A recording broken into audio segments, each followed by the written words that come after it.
ha sigut la gran oportunitat dels que aspiren a ser algú en la música.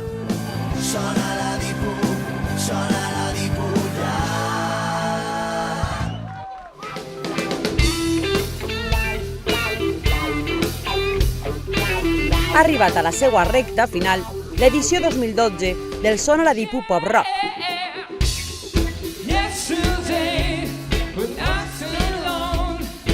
En prop de 40.000 watis de so i 80.000 de llum desplegats per tota la província en els 2 mesos que ha durat este concurs.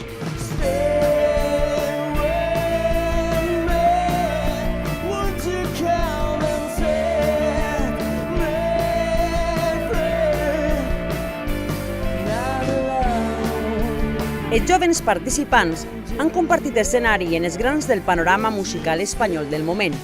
Antonio Orozco, Maldita Nerea, Lori Meyers, Melendi, Fangoria i l'Habitació Roja.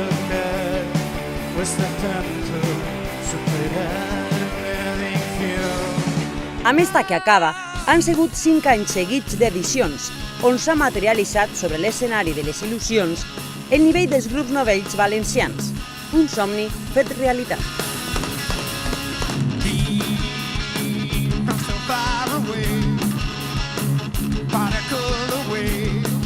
En esta edició han sonat acords de gèneres tan dispars com el hard rock dels anys 70, indie espanyol, pop valencià i llatí i el més pur rockabilly.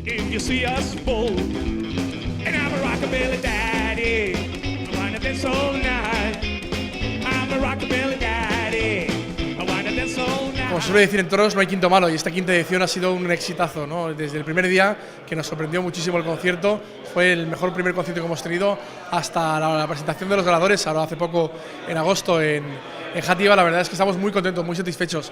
Los ayuntamientos, como siempre, han recibido la iniciativa pues, con los brazos abiertos, porque para ellos es coste cero. Han pasado por los conciertos miles y miles de jóvenes, de valencianos que han disfrutado en esta época estival de un gran concierto y de un gran espectáculo. Y bueno, después de saber ya los resultados, vamos a preparar ya para el otoño que empieza ahora el Circuit de la Tardor, ¿no? Un programa para los 15 que no ganaron, pero que también queremos darle marcha en salas de música, en salas de audición más pequeñas, pero que de alguna manera tengan también su salida esos grupos que no han podido ganar el Sona la Dipu, pero que también han estado ahí dando el callo. Difícil decisió per al jurat. En 6 semifinals i una final, en només 3 guanyadors, Ladies Garden, Mancora i Dance of Down, que ja han tingut gala de presentació en societat i que en breu començaran a gravar un disc.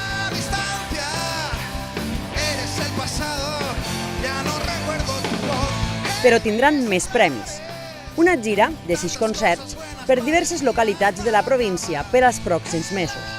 L'actuació en un festival en Xina per cortesia de Das Audio, empresa col·laboradora d'este certamen, i una beca de postgrau de la Universitat de València per a un dels components d'estos 3 grups en gestió legal i empresarial de la música.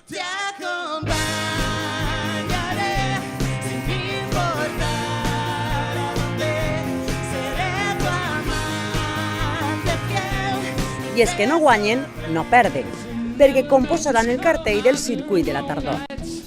Un cicle musical que se celebrarà d'octubre a desembre en audicions en les millors sales especialitzades.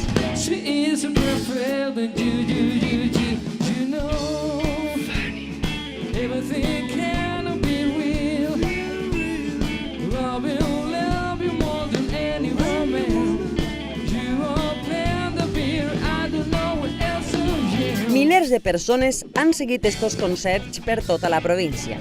Enguany no ha sigut menys. Ara, a esperar que done començament el Circuit de la Tardor.